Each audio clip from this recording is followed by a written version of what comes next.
Hi. Be with you shortly.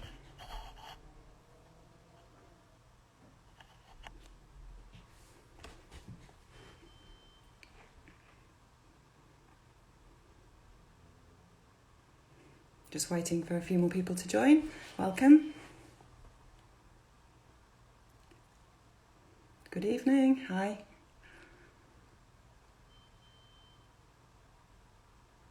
Just looking at all these interesting names. Laura, hello.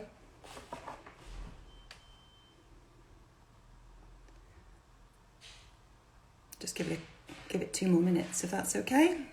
Hi Emma. Flossie. Hi Stuart.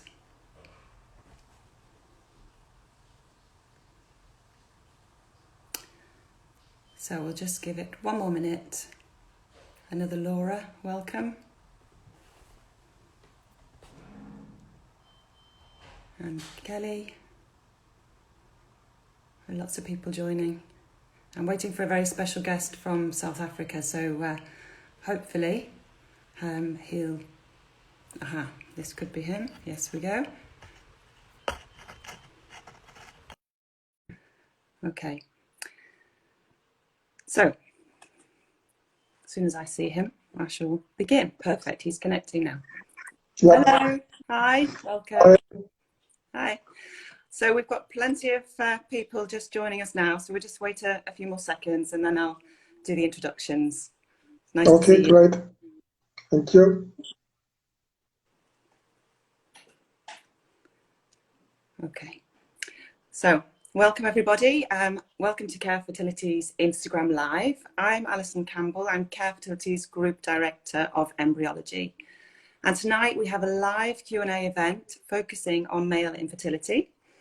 And I know quite a lot about male infertility, but not half as much as my guest today, who is a world-leading expert in sperm and andrology. So I would like to welcome Professor Ralph Henkel. Now, Professor Henkel has several academic and clinical positions internationally.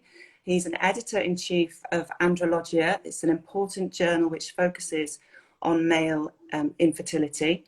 Professor Henkel holds the position of Extraordinary Professor in the Department of Medical Bioscience in Cape Town in South Africa, which is where he is this evening.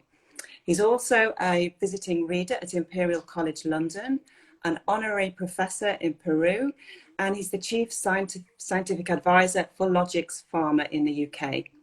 So a very warm welcome, Ralph. It's such a privilege to speak to you about this important subject. We've had loads of questions sent in already, and we'll be monitoring them throughout the next half an hour or so. So if it's okay with you, I'd like to get started with some of those questions. So if we start quite generally, so what causes male infertility? That's a good and important question, because many men don't look at their health, and there's many causes that actually cause the male infertility. For instance, infections, injuries, early childhood diseases like mumps. Mumps orchitis can lead to an infection of the testis, and as a result, that person or that man will then become infertile. So even environmental pollution, what we are eating, lifestyle, you name it, that is a wide range of causes that have significant impact on male fertility. Yeah, it's a huge topic on its own. We could talk all evening about it. I know that, but we're going to try and give some nice brief answers if we can to these complicated questions. It's not going to be easy, but what about sperm quality? Can you tell us if that declines with age? Many men think they are fine, but it is like in women. As men aging, the fertility is declining, the number of sperm will be declining, the motility, so meaning the ability of the spermatozoa, of the sperm cells, to move forward will be declining, and that basically starts at the age 25, 30, but at that age is still not noticeable.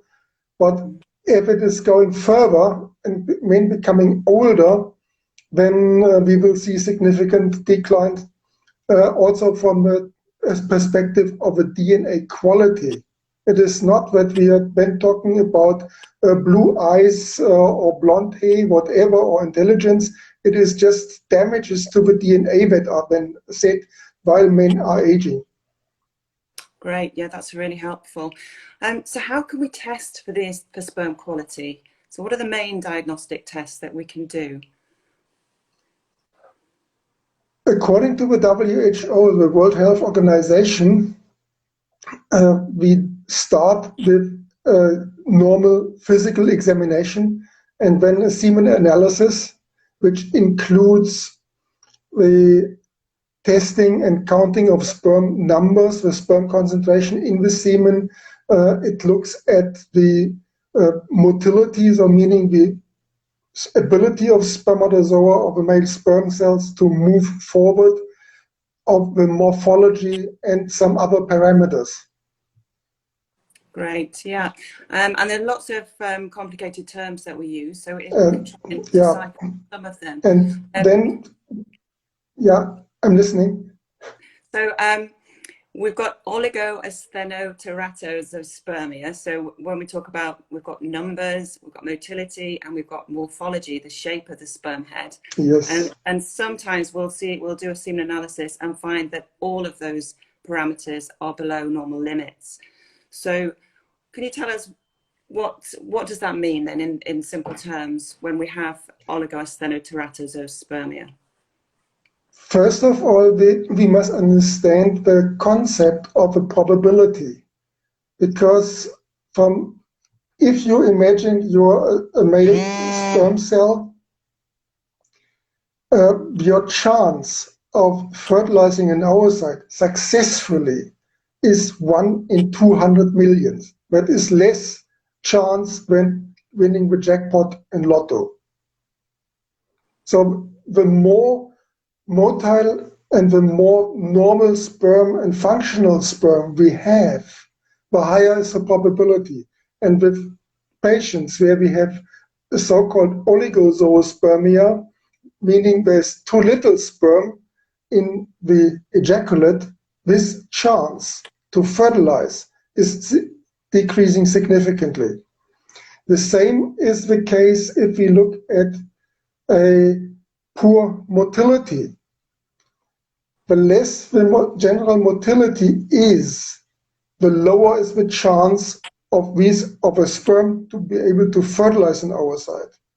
Same for morphology. That is the feature of a sperm, that they look nice, that they have a normally shaped head, that they have a normally shaped tail, which can move and propel the spermatozoa forward.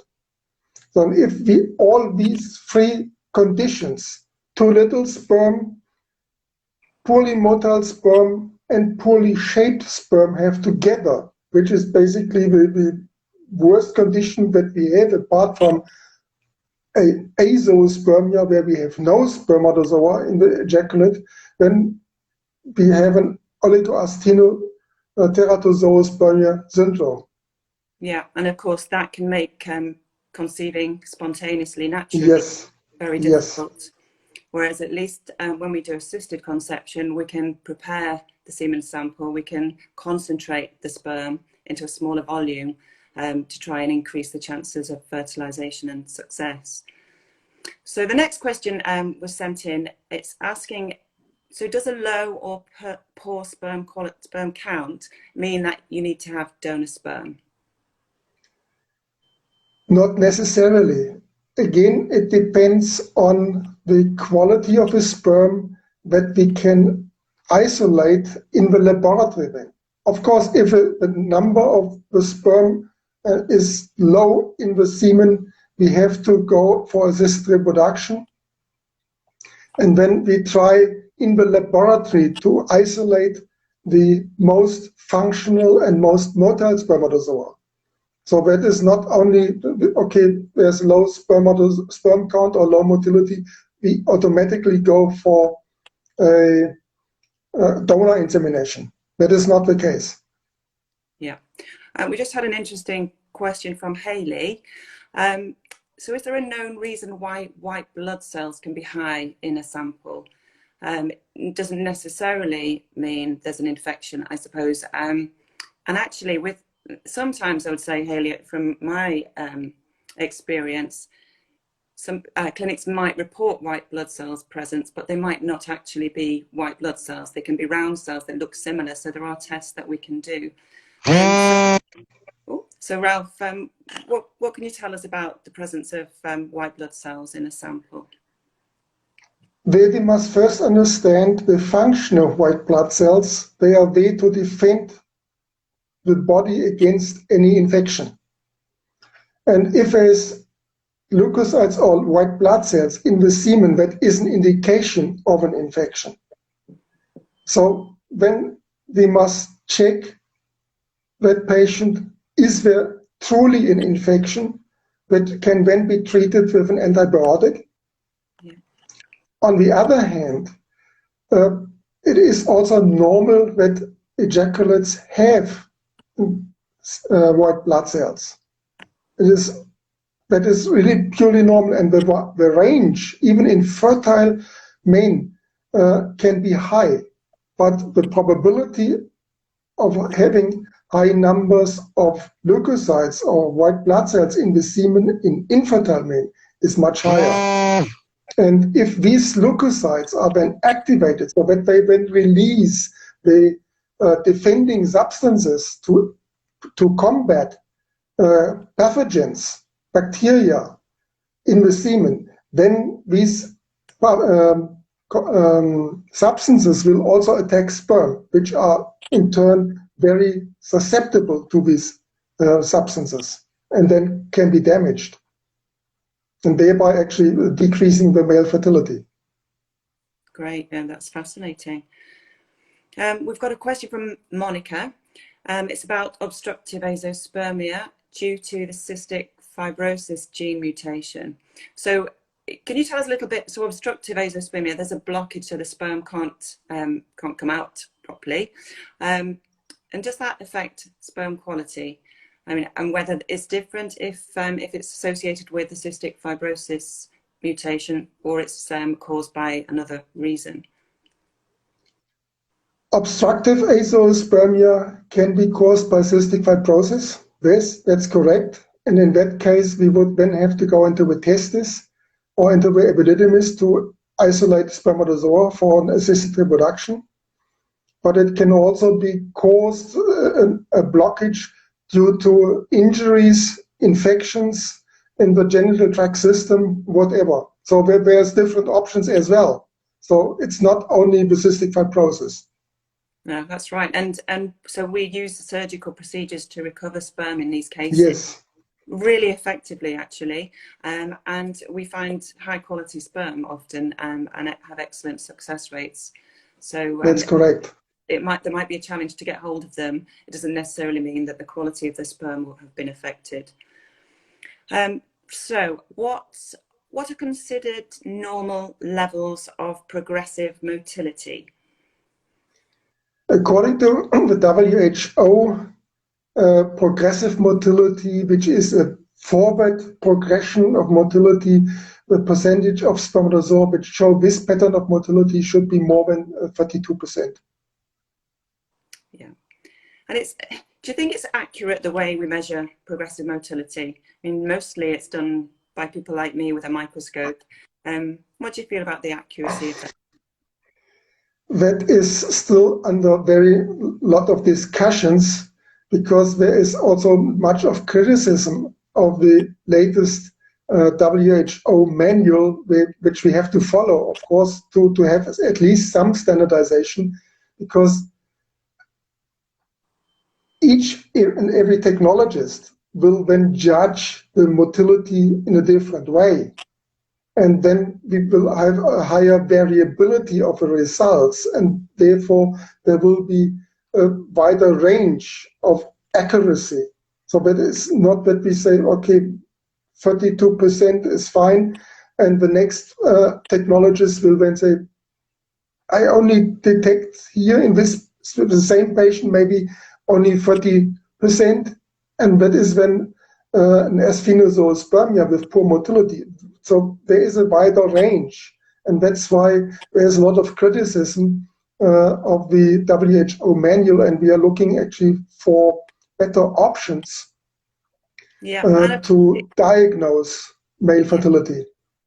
Yeah, and it can give us an indication, and we can give the information to the patients, we can repeat the analysis, and often it's different.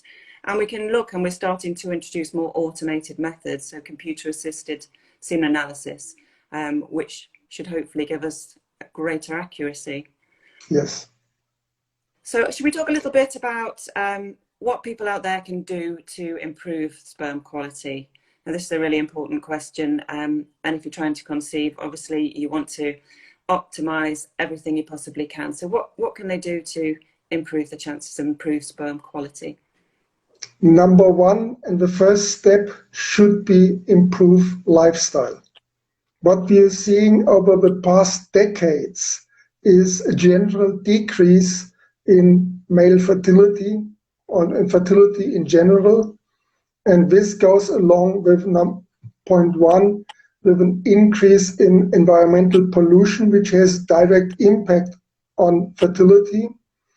We also many people live an unhealthy lifestyle with fast food, too much of sweets, too little of vitamins, and all this has an impact. And if that vitamin intake in the body is not sufficient, then this will cause that the system in the body will switch into or move into a rather oxidative status, which is then damaging to the spermatozoa and thereby causing an infertility. So number one point is improvement of lifestyle, which also includes possibly looking of behavior. There are patients coming to infertility clinic and they take weekly sauna baths. Of course, that is healthy, but if somebody wants to father a child, heating up the testicles will then cause thermal stress to the testes, which is again causing oxidative stress in the testicles and thereby causing infertility. On the other hand, diabetes, that should be under control and must be managed. Obesity and diabetes both are causing systemic, so that means in the whole body, oxidative stress, which also reflects in the testes and in the semen, and thereby damaging the sperm from an oxidative status. Right, so there's a lot of options that the patient can do himself. Yeah. So lifestyle, temperature, very, very important. So if we move on to oxidative stress and talk a little bit more about it. So at Care Fertility, we are taking this very seriously. We've learned a lot over the last couple of years about oxidative stress. We are now able to test for it and hopefully treat it before we go ahead with any fertility treatments to maximize the chance of a positive outcome. And we had a question sent in from somebody just to say they'd never heard of oxidative stress before. They'd probably seen on our website recently. So what exactly is oxidative stress, and how important is it to male infertility? There we must understand how spermatozoa are designed. They are not only the smallest cells in the body, they are also the only cells in the body that actually fulfill their function outside of the body in a different individual, namely in the female organism, in the female genital tract. Therefore, they have to be specifically designed also from a chemical point of view, and they have very specific design of the plasma membrane. So that is the outer membrane of a spermatozoa. This plasma membrane contains a high percentage of polyunsaturated fatty acids. They are very susceptible to oxidants, which comes from infections, from leukocytes, also from smoking, from obesity. And if that is then damaging the plasma membrane, that is then causing oxidative stress. The oxidative stress is causing the damage of a spermatozoa. Yeah. So how do we test for it then? So it's we can understand that it's caused by all these external forces, lifestyle, for example, as you said. So how do we know if it's there? Because a man walking down the street would have no clue whether his sperm were being affected by oxidative stress unless we do a test and tell him. So what sort of testing can we do to see if it's present? There are different tests available. Previously, we could directly measure these damaging chemicals in the semen, but that is not very reliable. It is time-consuming and also quite expensive. There is a new method that was developed, that is the so-called Myoxis system, which measures the ratio of oxidants to reductants in the semen or in biological fluids, and gives a direct impression on where the system is. Is it in balance, or is it more into so-called oxidative stress, or what is also important, the opposite, the so-called reductive stress. So that is when an excessive intake of antioxidants, which is also a detrimental effect. Yeah, and so this Myoxis test, we're introducing it across our clinics as we speak. For ease, we've been calling it the Sperm Oxidative Stress Test, SOS test, because that's much easier. And I can't spell Myoxis every time I try. But so we think it's a really useful test. So if we do this test, we can do it very quickly as part of a diagnostic semen analysis, so the patient can have the results on the same day. So if we find that there is a high level of oxidative stress, what can we do to reduce it? Number one, like I said before, the patient must be counseled for lifestyle changes. Possible varicocele, which is a varicose vein on the testis, that is also causing oxidative stress and can be removed with a small operative procedure. And on top of it, we can, once we know where the patient is with the oxidative stress level, then we can supplement with a proven antioxidant. And that's a tablet? That's tablets. And of course, that goes together with lifestyle changes. And if that doesn't work, then we can supplement with tablets. Yeah. That works. Yes, highly effective, I believe. But how long do they need to take these tablets for before we can see a positive result, generally speaking? We normally recommend for one cycle of spermatogenesis, which takes 3 months.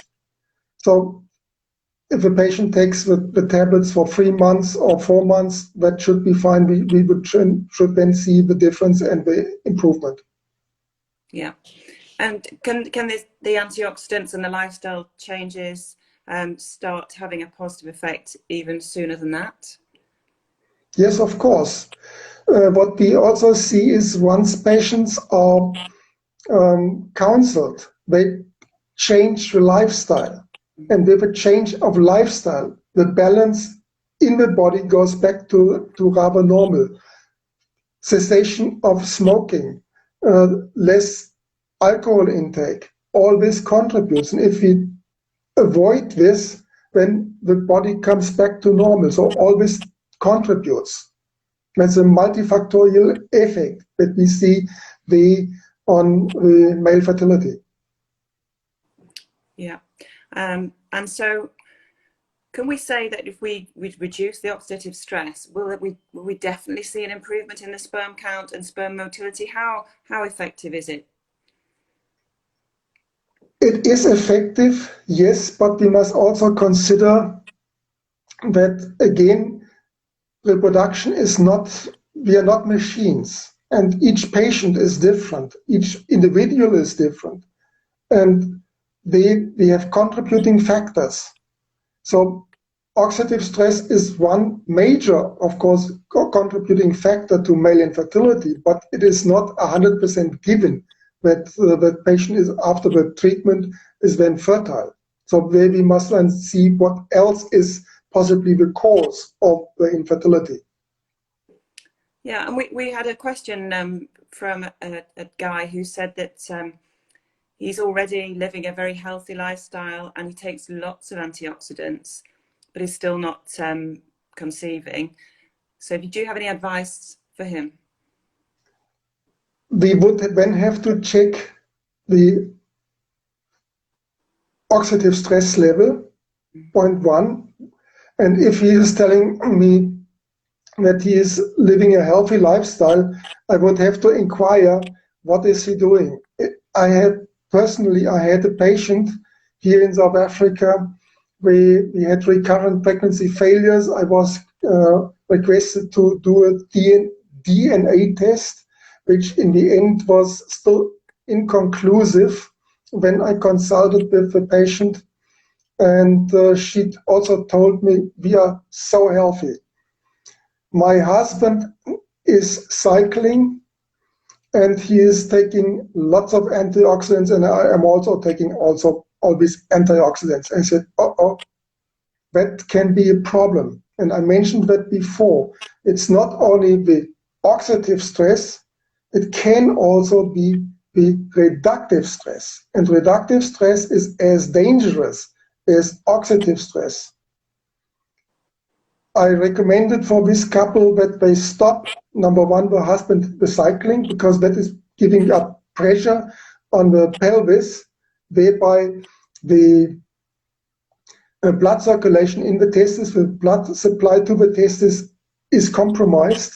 It is also heating up the testicles, point one. Point two, that he stops, and she as well, the intake of all these antioxidants, because I had the suspicion that this couple actually suffered from reductive stress instead of oxidative stress. And the result, she fell pregnant spontaneously after 3 months. Oh, that's good. So we must really test and see whether or not there is oxidative stress available, and then treat accordingly, and then retest. Yeah. We cannot just give antioxidants, okay, fine, but that doesn't work. In the end, these antioxidants, it's medicine, although it's not regarded as medicine. Yeah, well, and that would be great. So you test at consultation, you understand the level. If the oxidative stress is high, we treat with the antioxidants, repeat prior to treatment, and at least we know we're on the right footing then. So that's great. So we're running a bit short of time now. So we've got a few questions around surgical sperm recovery. So we mentioned this earlier when there's obstructive azoospermia. But there are several reasons why we would sometimes proceed with surgical sperm recovery.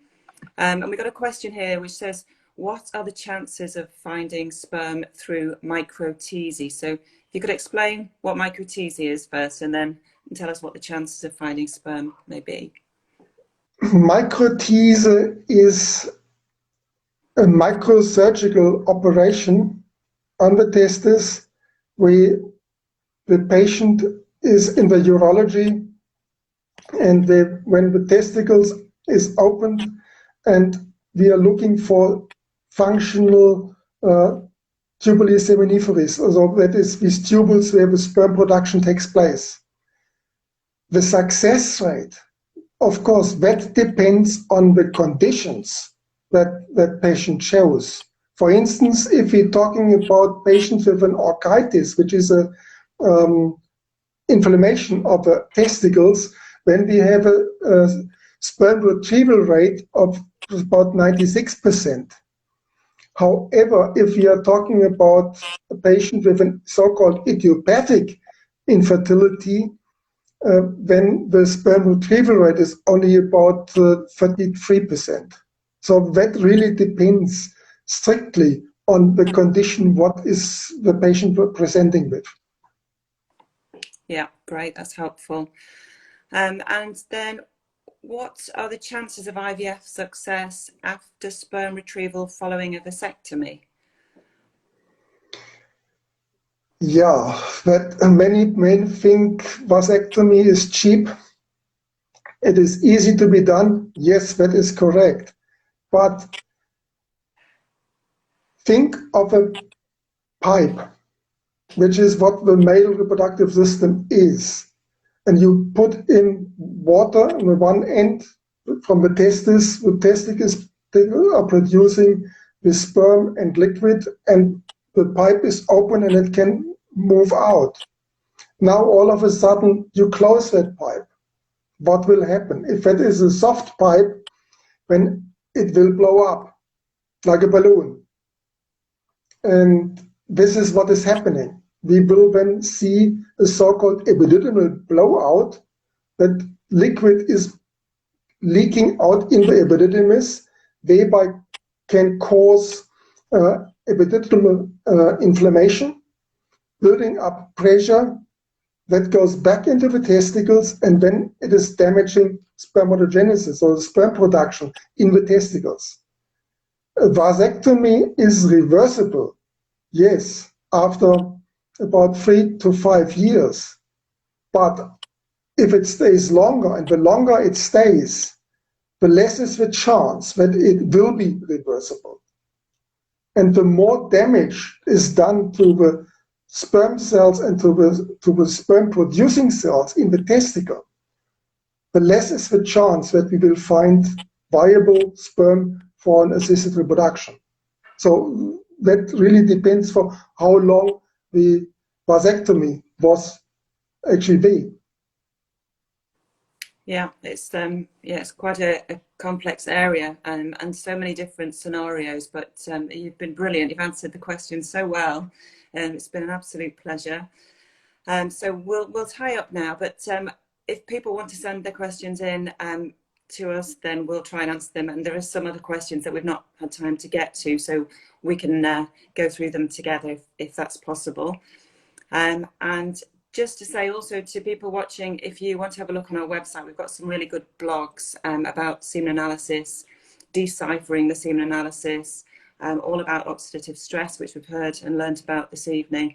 So hopefully there'll be lots of information on there, and we're there to help and advise as much as we possibly can.